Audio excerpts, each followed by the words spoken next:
हम human history में खोज के सबसे बड़े दौर से गुजर रहे हैं। हम यूनिवर्स के बारे में जान रहे हैं पहले से कहीं ज्यादा और तेजी से। और इन सब में दिलचस्प बात यह है कि दूर मौजूद स्टार्स के चारों ओर भी प्लैनेट्स हैं, दूसरी दुनिया है, यानी एक्सोप्लैनेट्स। विज्ञान शो को सब्सक्राइब करें और इस सफर में शामिल हों। आज हम ये मानकर चलते हैं कि दूसरे प्लैनेट्स के पास भी एक्सोप्लैनेट्स हैं, लेकिन कुछ दशक पहले तक हमने एक भी नहीं देखा था। 1995 में जब पहली बार खोज हुई तो शायद ही किसी ने हमारा यकीन किया हो। ये अपने आप में एक बहुत ही बड़ी घटना थी। किसी ने सोचा भी नहीं था कि ये स्टडी करने लायक चीज है। उस समय एक्सोप्लैनेट्स को ढूंढना बेतुका माना जाता था। ये एक मनाही वाला विषय था, लेकिन उन्हें जो मिला वो हैरान करने वाला था। नेचर ने हमारे बनाए नियमों को मानने से मना कर दिया था और ये बहुत एक्साइटिंग था। सोलर सिस्टम के बाहर सब कुछ बहुत अनोखा है। वहाँ जिस तरह के एक्सोप्लैनेट्स मौजूद हैं, वो आपकी कल्पना से भी परे हैं। ये ऐसी असली जगहें हैं जिनकी तरफ इशारा करके हम कह सकते हैं, हाँ, ये एक ऐसा प्लेनेट है जहाँ हीरो या सल्फ्यूरिक एसिड की बारिश होती है। लेकिन इस खोज का एक मानवीय पहलू भी है। मैं दिल से चाहती हूँ कि हम वहाँ जाएं और ऐसा प्लैनेट ढूंढे जहाँ समंदर और जमीन और सांस लेने लायक हवा हो, जो बिल्कुल अर्थ जैसा हो।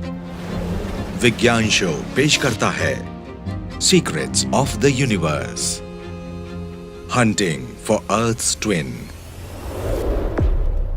हम ये मानते हैं कि हम काबिल हैं, हम टेक्नोलॉजिकल केपेबल हैं, हम रॉकेट्स बना सकते हैं, हम रेडियो वेव सुन सकते हैं, पर कोई दूसरी आम इंटेलिजेंट एडवांस्ड सिविलाइजेशन टेक्नोलॉजी के मामले में हमसे लाखों साल आगे होगी।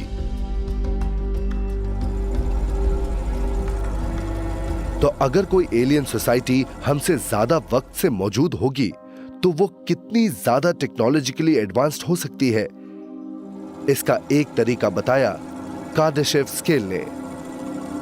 कार्डाशेव स्केल एलियन सिविलाइजेशन को 3 टाइप में क्लासिफाई करती है। ये उस एनर्जी पर बेस्ड है जो वो लोकल एनवायरनमेंट से हासिल कर पाते हैं। टाइप 1 सिविलाइजेशन अपने प्लेनेट की एनर्जी को इस्तेमाल कर पाते हैं। टाइप 2 ऐसे हैं जो अपने सोलर सिस्टम के एनर्जी को इस्तेमाल कर पाते हैं, और टाइप 3 पूरी गैलेक्सी के एनर्जी को इस्तेमाल कर सकते हैं। अगर आप सोच रहे हैं कि इस स्केल पर हम कहाँ फिट होते हैं, तो एक बुरी खबर सुनने के लिए तैयार हो जाइए। हम 0 और 1 के बीच कहीं पर हैं। हम तो धरती के सारे रिसोर्सेज को यूज भी नहीं कर पाते, इसलिए हमारी रेटिंग है 0.7। और एडवांस्ड स्पीशीज कार्डाशेव स्केल 2 या 3 तक भी पहुंच सकते हैं। ये हाईली एडवांस्ड स्ट्रक्चर बना सकती हैं और किसी स्टार के पावर का इस्तेमाल कर सकते हैं। अगर आप एक एडवांस्ड इनफ सिविलाइजेशन हैं, तो आखिरकार आपके एनर्जी की मांग इतनी ज्यादा होगी कि आप सोलर पैनल्स बना लेंगे और अपने स्टार्स की एनर्जी का यूज करेंगे। इस थ्योरी को सबसे पहले फ्रीमैन डायसन ने डेवलप किया था। हम इसे डायसन स्फीयर कहते हैं। अगर ऐसी एपिक इंजीनियरिंग बाकी स्टार सिस्टम में या दूसरी गैलेक्सीज में भी नजर आती है, तो क्या हम इसके सबूत जमा कर सकते हैं और क्या फर्स्ट कांटेक्ट बना सकते हैं? डायसन स्फीयर की खासियत यह है कि इसमें आप किसी स्टार से आने वाली सारी लाइट को ब्लॉक कर देते हैं, बस इंफ्रारेड को छोड़कर, क्योंकि ये पैनल सनलाइट को अब्सॉर्ब करके गर्म होते हैं। जब आप किसी चीज को गर्म करते हैं तो वो थर्मल इंफ्रारेड लाइट देता है। आप आसमान में सिग्नेचर को खोज सकते हैं कि क्या कहीं डायसन स्फीयर्स मौजूद हैं। साल 2015 नासा के वाइड फील्ड इंफ्रारेड सर्वे एक्सप्लोरर ने आसपास की 1 लाख गैलेक्सीज में खोजबीन की और एडवांस्ड कार्डाशेव सिविलाइजेशन को लोकेट किया। उन्होंने डायसन स्फीयर से लीक हो रही इंफ्रारेड लाइट को ऑब्जर्व किया, पर उन्हें कुछ नहीं मिला। ऐसी कोई गैलेक्सी नहीं मिली, इसलिए उन्हें एक भी ऐसी इंफ्रारेड स्मोकिंग गन नहीं मिली। हमारा यूनिवर्स बहुत ही ज्यादा पुराना है, इसलिए ये पक्का है कि बाकी सिविलाइजेशंस को विकसित होने का टाइम मिला होगा। तो हो सकता है कि हमने उन्हें मिस कर दिया हो। यह पूरी तरह मुमकिन है कि सिविलाइजेशन तैयार हुई हो और उन्होंने आसपास के गैलेक्सी से कम्युनिकेट करने की कोशिश भी की हो, पर दिक्कत यह है कि वो शायद कुछ जल्दी ही खोजबीन करने लगे थे। वो दरवाजे पर नॉक करना चाहते थे, पर हमारा घर बना ही नहीं था। धरती यूनिवर्स की 13.8 अरब साल की 1/3 उम्र से तो मौजूद रही है। इंसानी सभ्यता करीब 3 लाख सालों से है। ये समय पहला कांटेक्ट बनाने के लिए बहुत ही कम है। हम आसमान में कुछ दसियों सालों से खोजबीन कर रहे हैं। इस बात के कितने चांस हैं कि जिस वक्त हम खोज कर रहे हैं ठीक उसी वक्त कोई हमारी तरफ सिग्नल बीम कर रहा हो। शायद यूनिवर्स इंटेलिजेंट सिविलाइजेशंस को ज्यादा दिन तक जिंदा नहीं रहने देता, इसीलिए इस बात के चांस बहुत कम है कि हम कभी फर्स्ट कांटेक्ट कर भी पाएं। शायद कुछ ऐसा है जो हमें उन्हें देखने नहीं दे रहा है। हम इसे ग्रेट फिल्टर कहते हैं। शायद कुछ ऐसा है जो कहता है तुम यहाँ से आगे नहीं जा सकते। हमारे जैसे पथरीले प्लैनेट जीवन के लिए आइडियल है, पर यह बहुत ही नाजुक है।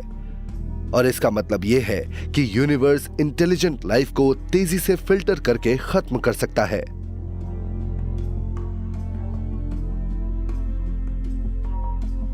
हमने बहुत से वॉयलेंट स्टार के धमाके खोजे हैं, जैसे गामा रे बर्स्ट्स। ये इतने ज्यादा ताकतवर होते हैं कि ये प्लैनेट्स को यहाँ तक कि पूरी गैलेक्सी को स्टेरलाइज कर सकते हैं। और अगर इंटेलिजेंट स्पीशीज इस नेचुरल फिनोमेना में बच भी जाती हैं, तो भी वो सेल्फ डिस्ट्रक्ट के जरिए फिल्टर आउट हो सकती है। हमने अपने एक्सपीरियंस से ये जाना है कि टेक्नोलॉजी डेवलप करने के साथ हमने अपनी तबाही के तरीके भी तैयार कर लिए हैं। जैसे हमने अपने प्लेनेट पर क्लाइमेट को चेंज कर लिया है, मास डिस्ट्रक्शन के वेपन तैयार कर लिए हैं। इसलिए ये बहुत मुमकिन है कि बहुत ज़्यादा एडवांस सिविलाइजेशन बहुत कम टिक पाई है। अगर उनकी लाइफ कम है तो इससे समझा जा सकता है कि क्यों इस समय उनमें से बहुत कम हमारे साथ कम्युनिकेट करने के लिए मौजूद होंगी। एक खत्म हो चुकी एलियन सिविलाइजेशन के खंडहर भी मिल जाए तो ये इंसान के लिए एक अल्टीमेट कॉस्मिक बॉन्डिंग हो सकती है। अगर हमें ऐसी कोई सिविलाइजेशन खोजनी है जिसने पॉल्यूशन या किसी लड़ाई की वजह से खुद को खत्म कर लिया हो, तो ये हमारे लिए आईना देखने जैसा होगा, क्योंकि हमारे साथ भी ऐसा हो सकता है। इसलिए हमें इससे जरूरी सबक सीखने होंगे। अगर आप सन को नमक के दाने जितना छोटा कर दें, तो अर्थ उससे लगभग 2 इंच दूर होगी और इतनी छोटी होगी कि शायद दिखाई भी ना दे। और फिर अगर आप पूछें कि अगला नमक का दाना यानी अगला सबसे करीबी स्टार कहाँ रखें, तो वो स्टार 7.5 माइल्स दूर होगा।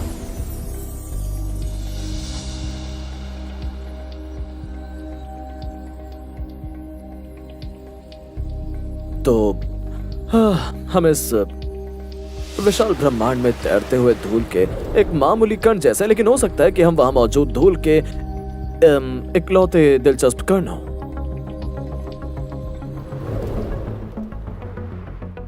इन सब के पीछे असली सवाल यही है कि क्या यूनिवर्स में कहीं और भी जीवन है? एस्ट्रोनॉमी में हमारा सबसे बुनियादी सवाल है, क्या हम अकेले हैं? स्टार्स की इतनी बड़ी संख्या यही इशारा करती है कि कॉस्मोस में हमारे जैसी दुनिया और भी होगी। लेकिन 20th सेंचुरी के अंत तक एक्सोप्लैनेट्स के होने का कोई सबूत नहीं था। ज्यादातर एस्ट्रोनॉमर्स का मानना था कि उनके बारे में सोचना बेकार है, क्योंकि वे इतने छोटे और दूर हैं कि उन्हें देखा नहीं जा सकता।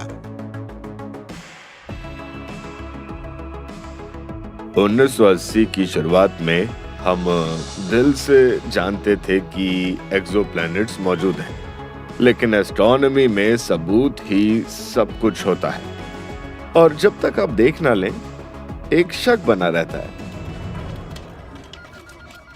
एक्सोप्लैनेट्स एक ऐसी पहेली थे जिसे सुलझाना नामुमकिन लग रहा था।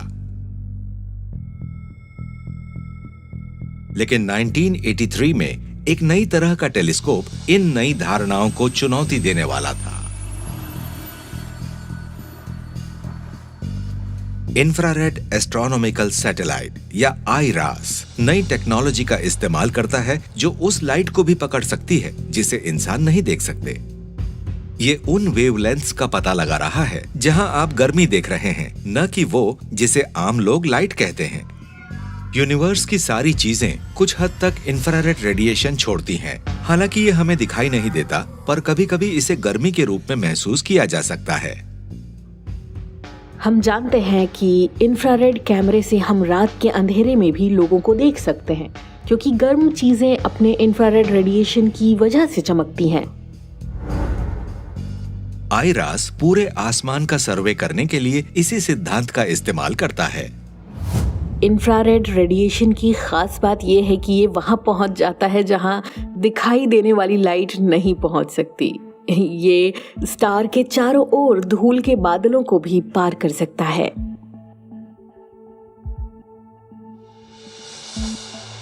स्टार्स के बीच का स्पेस गैस और धूल से भरा होता है, जो विजिबल लाइट को सोख लेता है और उसे बिखेर देता है।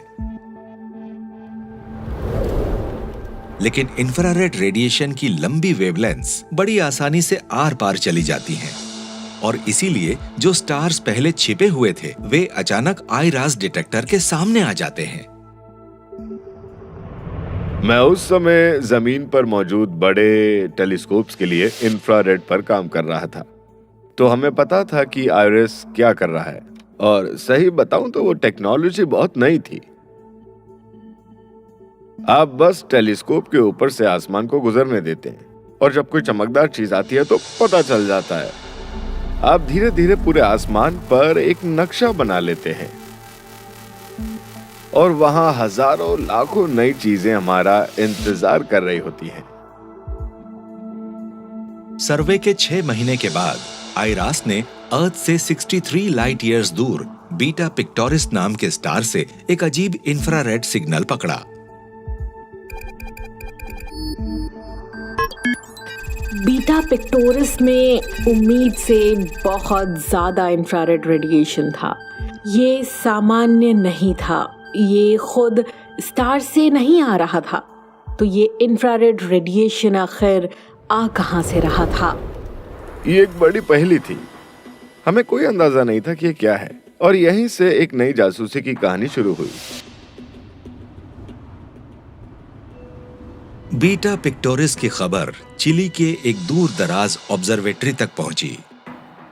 वहां नासा के 2 एस्ट्रोनॉमर्स ने सोलर सिस्टम का अपना सर्वे रोका और जांच करने का फैसला किया। और अनदेखी सभ्यताओं से आने वाले संदेशों को सुनते हैं जो पूरे ब्रह्मांड में गूंजते हैं। गैलेक्सी बहुत बड़ी है, ये इतनी बड़ी है कि हमारी सोच छोटी पड़ जाती है। अनदेखी दुनिया खोजने के लिए हमें बहुत दूर जाने की जरूरत नहीं है। हमारे अपने सौर मंडल के बीच में ही एक सही उम्मीदवार है। एक अनोखी बर्फीली दुनिया शनि के बाहरी छल्लों के बीच छिपी हुई है। एनसेलेडस एक छोटा जमा हुआ चांद जिसका आकार करीब 1,83,000 वर्ग किलोमीटर है। इसकी सतह बर्फीली है, सूरज की रोशनी आईने की तरह रिफ्लेक्ट करती है। ये बर्फ करीब 96 किलोमीटर नीचे तक फैली है। गहराई में चांद के पथरीले कोर की तरफ। सूरज की पहुंच से बहुत दूर। क्या इस अनदेखी दुनिया के अंधेरे में जीवन हो सकता है?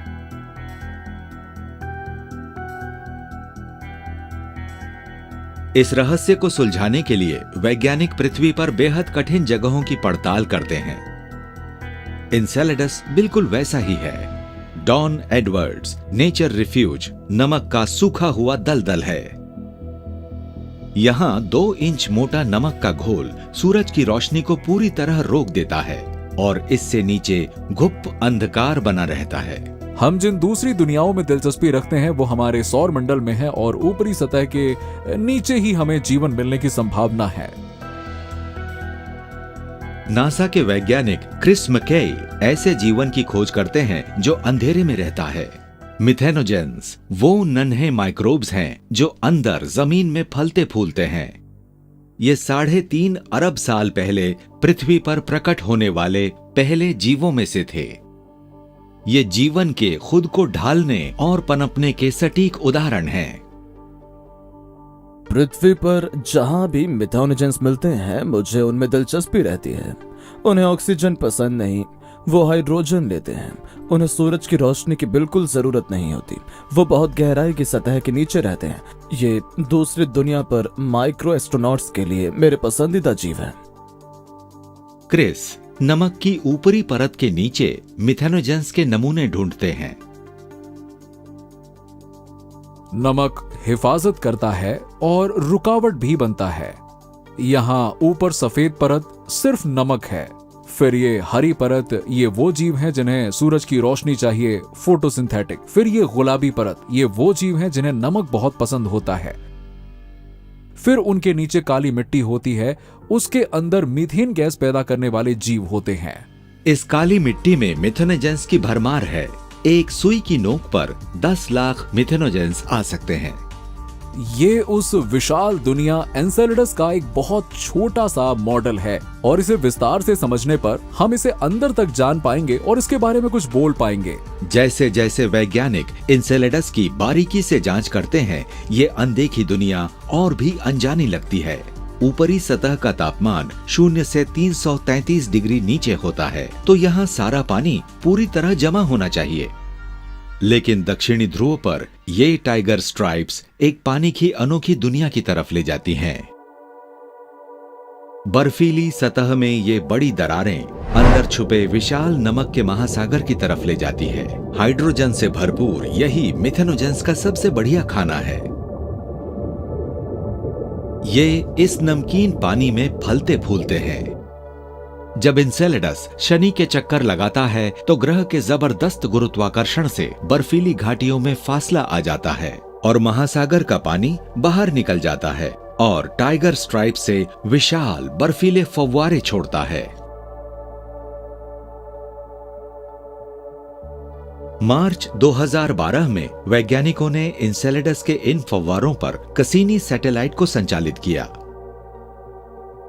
सैटेलाइट के उपकरणों को कार्बन के सामान्य मॉलिक्यूल्स के निशान मिले जो जीवन के बिल्डिंग ब्लॉक्स होते हैं। क्रिस मकई फव्वारों के नमूने पृथ्वी पर लाने के लिए एक मिशन की योजना बना रहे हैं।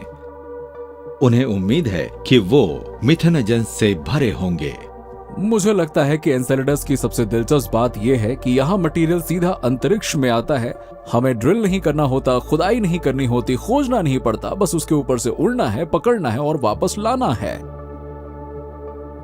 ये बहुत शानदार है। यहाँ बहुत सारे मुफ्त नमूने हैं, कोई भी ले लो। ये बर्फीले विस्फोट इस अनोखी दुनिया से मलबे को शनि की कक्षा में छोड़ देते हैं। टाइगर स्ट्राइप से आता हुआ पानी तुरंत जम जाता है।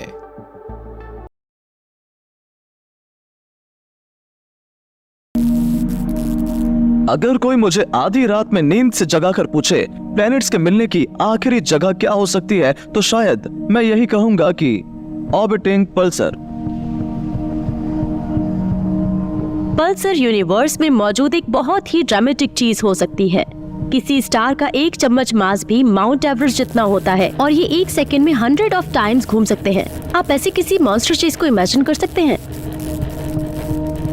पल्सर्स बहुत ही कॉम्पैक्ट होते हैं। जरा सोचिए कि सन के पूरे मास को स्क्वीज करके सिर्फ मैनहट्टन जितना बड़ा बना दिया जाए। घूमते हुए पल्सर्स लाइट और रेडिएशन की बीम्स छोड़ते हैं, लेकिन इन वायलेंट स्टार्स का जन्म ही इन्हें प्लैनेट का एक अनयूजुअल घर बनाता है, क्योंकि पल्सर्स का जन्म होता है सुपरनोवा एक्सप्लोजन्स की कॉस्मिक फायर्स में।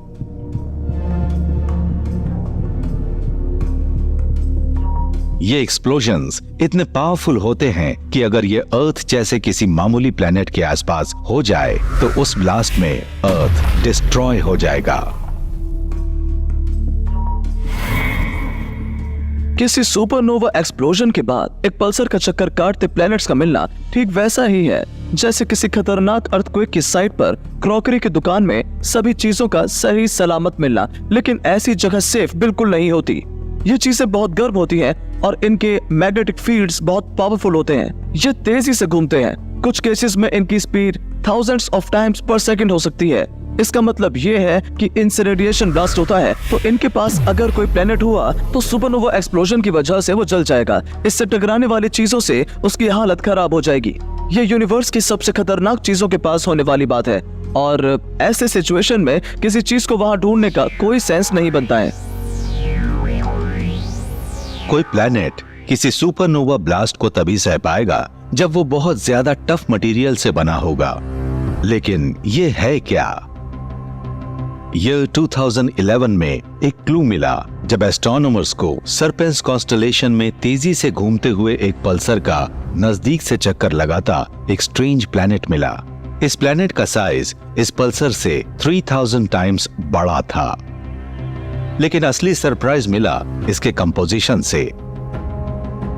इस प्लैनेट में बहुत ज्यादा कार्बन था, लेकिन इतना डेंस भी जितना कोई डायमंड होता है। अगर आप 20 साल पहले मुझे ये बताते कि एक जायंट हीरा एक पल्सर का चक्कर लगा रहा है, तो मैं आपसे पूछता, आप कहीं नशे में तो नहीं है? अगर कभी इंसान हमारे जैसे किसी प्लेनेट पर पहुंच गया तो पागल हो जाएगा। लोग हीरो के दीवाने हैं, वो उनके लिए बहुत पैसा देते हैं। और अब तो हमें एक पूरा सा प्लेनेट मिल गया है जो एक जायंट हीरा है। ऐसा कोई डायमंड प्लैनेट यूनिवर्स की सबसे शानदार जगहों में से एक हो सकता है, जो 59,000 किलोमीटर चौड़ी किसी डिस्को बॉल जैसा चमकता हुआ दिखता है।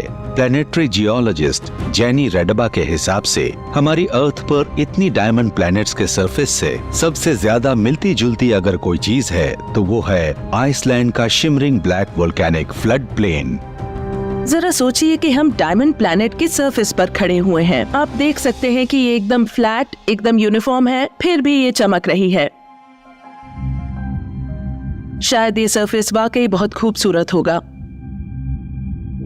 डायमंड प्लैनेट कितना भी खूबसूरत क्यों न हो, आप इस जगह जाना नहीं चाहेंगे। इस प्लैनेट की जबरदस्त डेंसिटी के कारण अर्थ से 15 टाइम्स से भी ज्यादा पावरफुल ग्रेविटेशनल पुल पैदा होता है, जो वहां जाने वाले विजिटर्स के लिए जीना एक्सट्रीमली डिफिकल्ट कर देगा। इस वक्त हम एक हाई मास बॉडी पर खड़े हुए हैं, यानी इसकी ग्रेविटी बहुत ज्यादा है। ये इतनी ज्यादा है कि ये हमें कुचलकर किसी पेस्ट की तरह बना सकती है। तो ये डायमंड प्लैनेट आखिर बना कैसे? साइंटिस्ट्स को लगता है कि इसकी एक ही वजह हो सकती है। इसकी शुरुआत किसी स्टार की तरह बाइनरी पार्टनरशिप में शुरू हुई होगी, लेकिन इसका पार्टनर इससे कहीं ज्यादा बड़ा होगा। ये बात बड़ी रेयर है कि हमारे सोलर सिस्टम में सिर्फ एक स्टार है। ज्यादातर सोलर सिस्टम में एक से ज्यादा स्टार्स होते हैं और वो एक दूसरे का चक्कर काटते हैं। बिलियंस ऑफ ईयर्स पहले डायमंड प्लैनेट एक येलो स्टार था, बिल्कुल हमारे सन की तरह। इससे कहीं बड़े इसके बाइनरी पार्टनर का फ्यूल जल्दी खत्म हो गया और फिर ये फटकर एक सुपरनोवा बन गया और अपने पीछे छोड़ गया एक पल्सर।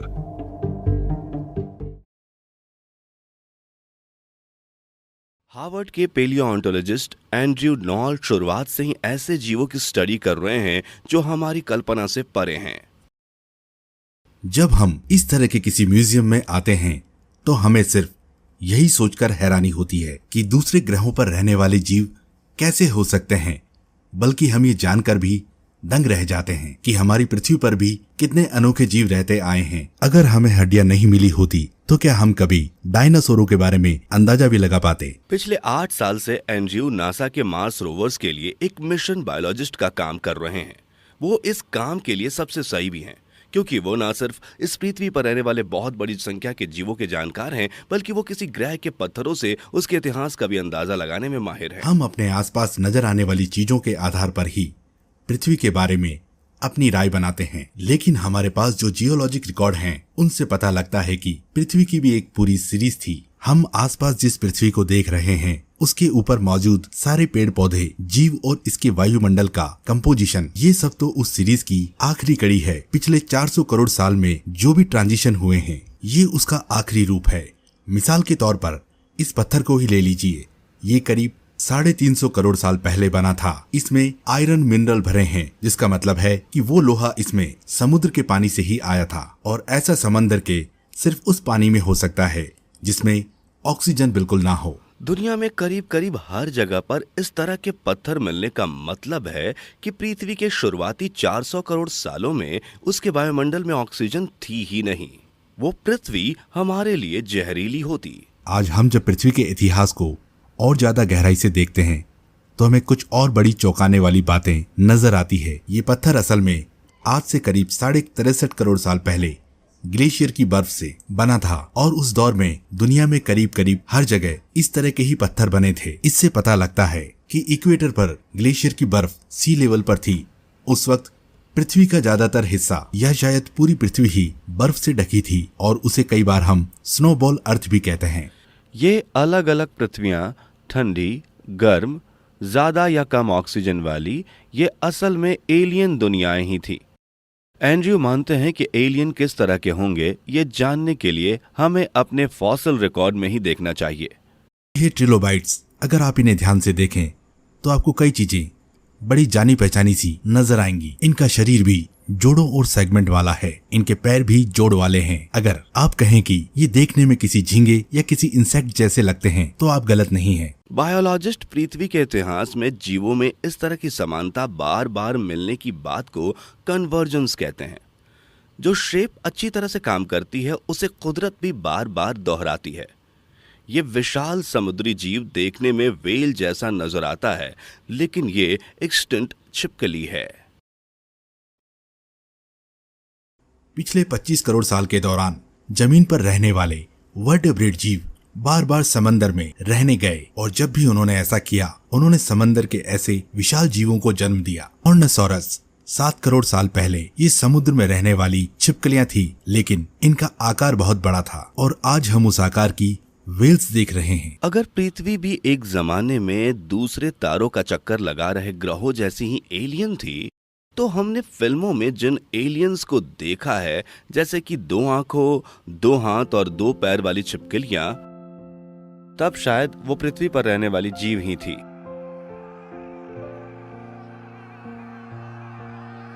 मैं ये तो जरूर कहना चाहूंगा कि 1950 के दशक की पुरानी डरावनी फिल्मों की फिजिक्स को देखकर हम यही कह सकते हैं कि नहीं नहीं नहीं, ऐसा नहीं हो सकता। या कहेंगे ओह ये तो बहुत अच्छा है। शिकागो यूनिवर्सिटी के प्रोफेसर माइकल लेबाब्रा बायोमैकेनिक्स के एक्सपर्ट हैं। वो ये पता लगाने की कोशिश कर रहे हैं कि जीव जिस तरह से चलते, उड़ते या तैरते होंगे और इसके लिए वो जीव की चाल के बेसिक नियम को ढूंढ रहे हैं।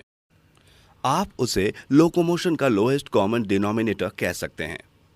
आप खुद ही देखिए, हॉर्शो केकड़े रेंगते हुए समंदर किनारे आकर अंडे देते थे, जबकि टेराडैक्टल्स आसमान में उड़ते थे। उन जीवों की एक खूबी हमारे अंदर भी है। लीवर टाइप स्केलेटन, मेरे हाथ में भी लीवर है, तभी मैं ऐसा कर पाता हूं। मेरी कोहनियां और कंधों में भी लीवर है। सच तो यह है कि लीवर से हमें काफी मैकेनिकल फायदा मिलता है और उससे काफी muscle force lever output side में आ जाती है। हमें अपने फॉसिल रिकॉर्ड में जोर वाले हाथ पैर या सख्त स्केलेटन बार बार नजर आए हैं। वो हमें अपने आसपास हर जगह दिखाई देते हैं और माइकल मानते हैं कि वो हमें दूसरी दुनियाओं में भी नजर आएंगे। इससे कोई फर्क नहीं पड़ता कि स्केलेटन हमारी हड्डियों की तरह हाइड्रोक्सियापेटाइट का बना हो या इस जीव की तरह काइटिन या फिर नैनो ट्यूब्स का बना हो। सीधी सी बात यह है कि प्रिंसिपल इतना अच्छा और कारगर है कि कुदरत भी इसका इस्तेमाल बार बार करती है। पृथ्वी पर ये कम से कम 6 बार तो जरूर इवॉल्व हुआ है। ऐसे में इस बात की भी पूरी संभावना है कि इसका इस्तेमाल किसी भी दूसरे ग्रह के किसी भी इकोसिस्टम में होता होगा। हमारा ग्रह तो दूसरे 8 ग्रहों के साथ सूर्य का चक्कर लगाने वाला एक और ग्रह पर है। ये बहुत खास भी नहीं है क्योंकि यह भी इस विशाल गोले रूपी ब्रह्मांड के 200 अरब तारों में से एक है। हमारा तारामंडल है आकाशगंगा। ये इतना बड़ा है कि मुझे भी इसका अंदाजा लगाने में दिक्कत होती है, लेकिन आकाशगंगा भी इस ब्रह्मांड रूपी विशाल महासागर की एक बूंद भर है। अंतरिक्ष में बिछी जाल में हर दिशा में फैली करीब 100 अरब आकाशगंगाओं में से एक है ये ब्रह्मांड इतना विशाल है कि इसमें रोशनी के हर बिंदु अपने आप में एक तारामंडल है। और जब हम इनके बीच अपनी छोटी सी पृथ्वी को देखते हैं तो लगता है कि नहीं, हम यहाँ अकेले तो नहीं हो सकते। इसके बाद मेरा गणितज्ञ दिमाग हिसाब किताब लगाने लगा और फिर सिर्फ गिनतियों के आधार पर ही मुझे परग्रही जीवों की बात हकीकत लगने लगी। लेकिन अब सवाल ये था कि हमारी दुनिया से इतनी दूर बसी किसी दूसरी दुनिया में रहने वाले वो जीव आखिर होंगे कैसे? इसका पता लगाना एक बड़ी चुनौती थी। संभावनाएं अनंत थी और वो जिज्ञासाएं पैदा करने वाली भी थीं। परग्रही जीवों का आकार एक चिपचिपी हरी चीज जैसा भी हो सकता है, जो हमारी नजरों में किसी अनोखे जीव से ज्यादा अहमियत न रखता हो। एक ऐसा जीव जो थोड़ा डरावना भी हो, लेकिन उस जीव से हम अपनी खोज शुरू तो कर ही सकते हैं। यह ब्रह्मांड इतना बड़ा है कि हम कल्पना कर सकते हैं कि इसके अंदर दूसरे समझदार जीव भी रहते होंगे, या शायद सभ्यताएं भी बसी हो, जैसा कि विज्ञान कथा, फिल्मों और टीवी धारावाहिक में दिखाया जाता है। स्टार वार्स और स्टार ट्रेक मुझे बहुत पसंद है और मुझे लगता है कि वो सच के काफी करीब भी है। हो सकता है ब्रह्मांड में वैसा कुछ वाकई हो, लेकिन जब हम इसके बारे में ज्यादा बारीकी से सोचते हैं तो लगता है कि ये तो कुछ भी नहीं है। हो सकता है कि वहां कुछ ऐसे जीव भी हों जिन्हें हम जीव ही नहीं मानते। हो सकता है कि उन तारों में कुछ बड़े ही अनोखे जीव रहते हों। ये भी हो सकता है कि वहां पर सूक्ष्म जीवों की एक ऐसी विशाल बस्ती हो जिसे हम कॉस्मिक डस्ट का बादल मान रहे हो। मुमकिन है कि परग्रही जीवों की जिंदगी इतनी छोटी होती हो कि वो पलक झपकते ही खत्म हो जाती हो। अब इतने बड़े ब्रह्मांड में जहां इतनी संभावनाएं हैं, वह सवाल ये उठता है कि हम किसकी तलाश करें, और उससे भी बड़ी बात, उसकी तलाश कहां करें। जवाब है वहीं जहां से हमने शुरुआत की थी। हमें जो जानकारी चाहिए वो हमें अपने ही घर में मिलेगी, क्योंकि यही वो जगह है जहां जीवन के लक्षण दिखते हैं और जहां जीव रहते हैं। भौतिकी के नियम तो हर जगह एक ही तरह से काम करते हैं, इसलिए जीवन भी हर जगह एक जैसा ही होगा, भले ही उसका रूप अलग हो। हम पृथ्वी पर जीवन को एलियन हंटर के हैंडबुक की तरह एक फील्ड गाइड के रूप में इस्तेमाल करके ये देख सकते हैं कि जीव असल में क्या है और वो कैसे काम करता है, भले ही वो कहीं भी हो। पहला अध्याय अगर हम खुद खोलें तो हमें 4.5 अरब साल पीछे जाना होगा, जहां हमारी पृथ्वी काफी नई थी। यहां पर जीवन की शुरुआत कैसे हुई, ये आज भी एक रहस्य है, लेकिन इसके बारे में कई राय हैं। इनमें से सबसे आम राय तो यही है कि जीवन की शुरुआत अमीनो एसिड नाम के रसायन से भरे आदिकालीन कीचड़ की तालों में गलती से हो गई थी। ये कण शायद करोड़ों साल तक एक दूसरे से टकराते रहे थे और फिर एक ऐसा मिश्रण बना, वो पल आ गया जिससे कि जीवन की श्रृंखला शुरू हो गई। ये तो नहीं हो सकता कि जीवन अचानक अपने आप से शुरू हो गया हो, लेकिन इसके आधार पर मैं ये राय को खारिज नहीं कर सकता। ये तो कोई लॉटरी जीतने जैसा है। भले ही मुश्किलें तमाम आती हैं, लेकिन हर हफ्ते किसी न किसी की किस्मत तो चमकती ही है, कोई ना कोई जैकपॉट जीतता ही है। लेकिन एक और बड़ी दिलचस्प राय है पैंसपर्मिया, जिसके मुताबिक जीवन की शुरुआत कहीं और हुई थी और ग्रहिकाओं ने उसे एक दूसरे ग्रह पर पहुंचा दिया। मुमकिन है कि पत्थरों के पिंडों में छोटे छोटे जीव जम गए हों, ऐसे जीव जो अंतरिक्ष के भीषण तापमान और निर्वात को सह सकते हों। अगर ऐसा हुआ था तो हो सकता है कि ग्रहिकाओं आज भी जीवों को एक से दूसरे ग्रह तक ले जा रही हों। भले ही कोई भी राय सही हो, लेकिन असली कहानी तब शुरू हुई थी जब जीवन का अगला अध्याय लिखा गया, जब जीने के लिए संघर्ष शुरू हुआ। जीने का यही संघर्ष मुझे, आपको और परिग्रही जीवों को जोड़ता है। इससे एक नया नियम भी बना। जिंदा रहने के लिए हमें एक ऊर्जा स्रोत चाहिए। हम उसे भोजन कहते हैं, जिसके बिना हमारा जीवन थम जाएगा। जब जीव को पोषक तत्व मिलते हैं तो वो अपना प्रतिरूप बनाता है, और तब किसी की मौत पर भी जीवन थमता नहीं। इससे शुरुआत हुई थी विकास की। परग्रहियों का भी विकास हुआ होगा, जिससे कुछ ऐसे जीव बने होंगे जिन्हें हम जिंदा मानते हैं, भले ही उनका रूप अनोखा होता है।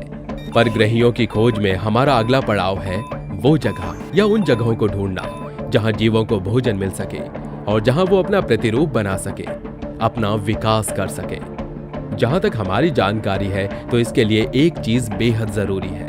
ज्यादातर लोगों की तरह मैं भी पानी को बहुत सुंदर और दिलचस्प मानता हूँ, लेकिन ये हर किस्म के जीव के लिए एक बेहद जरूरी चीज है, चाहे वो बैक्टीरिया हो या ब्लू व्हेल।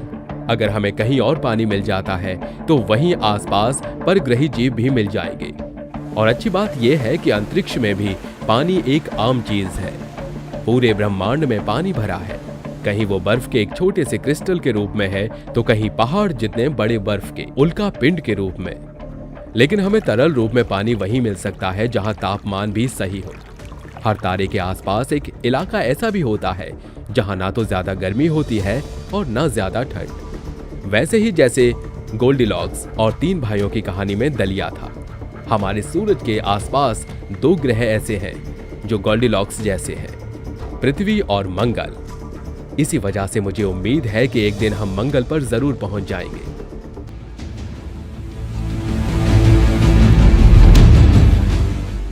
चलिए मैं आपको ग्रेविटी पर एक छोटा सा 30 सेकंड का लेक्चर देता हूं।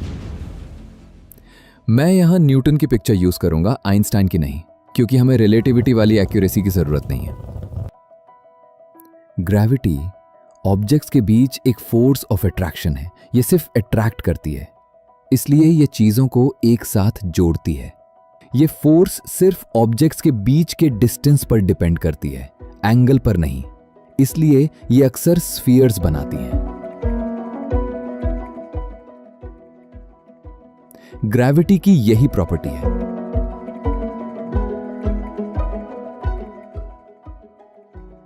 जिसने मून्स और प्लैनेट्स को शेप दिया है।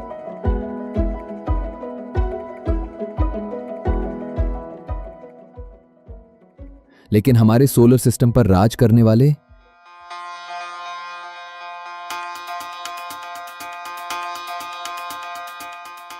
इन नियर परफेक्ट स्फीयर्स के परे गैस और आइस के जाइंट ऑर्ब्स से दूर सोलर सिस्टम के एक डिस्टेंट रेल्म में हमें कुछ अजीब दिखाई दिया।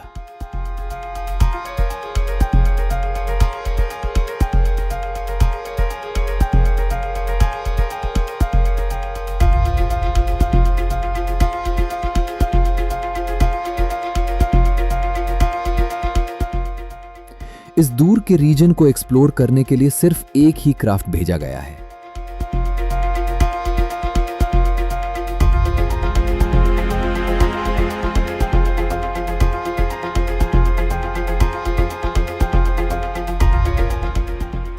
और अपनी इस एपिक जर्नी में उस प्रोब ने अंधेरे में कुछ बेहद बिजार चीज मूव करते हुए देखी।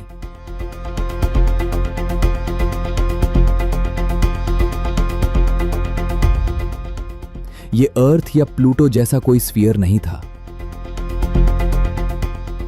बल्कि एक जायंट 2000 किलोमीटर लंबा एग शेप्ड वर्ल्ड था।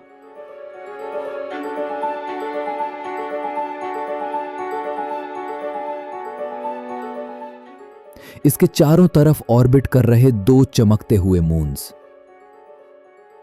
आइसी रॉक के माउंटेन्स और एक हल्की सी रिंग। अगर आप हौमेया के सरफेस पर खड़े होते तो स्टार्स आपके ऊपर अर्थ के मुकाबले 6 गुना तेजी से घूमते हुए दिखते। हौमेया सच में एक अनएक्सपेक्टेड और अजीब शेप वाला ऑब्जेक्ट है। ऐसा पहला वर्ल्ड जो हमने डिस्कवर किया।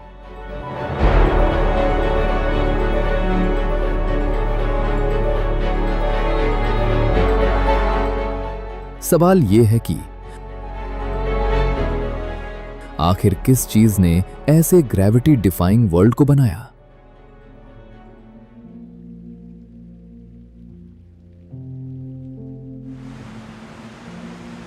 रॉकी वर्ल्ड्स के लिए ग्रेविटी के इनवर्ड पुल को रोकने वाली फोर्स रॉक की रिजिडिटी से आती है। प्रेशर का रूल यह है कि वो हर डायरेक्शन में बराबर लगता है। अगर कोई फोर्स हर तरफ से अंदर दबा रही हो और कोई फोर्स उसे रेजिस्ट कर रही हो तो एक स्फीयर बनता है। तो आप सोचेंगे कि ये रॉक का बना है तो स्फीयर क्यों नहीं है?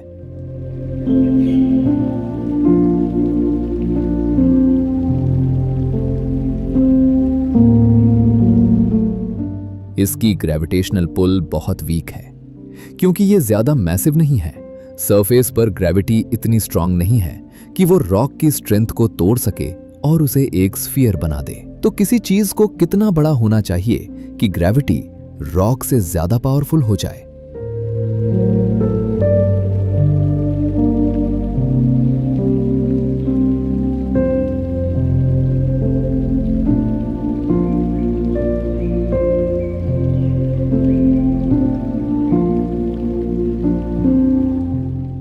वो साइज या रेडियस करीब 200 से 300 किलोमीटर होता है। इसे हम पोटैटो रेडियस कहते हैं। सोलर सिस्टम में अगर कोई चीज इससे छोटी होती है तो वो ऐसी ही दिखती है, और अगर वो इस रेडियस से बड़ी हो तो वो अर्थ की तरह स्फीयर बन जाती है।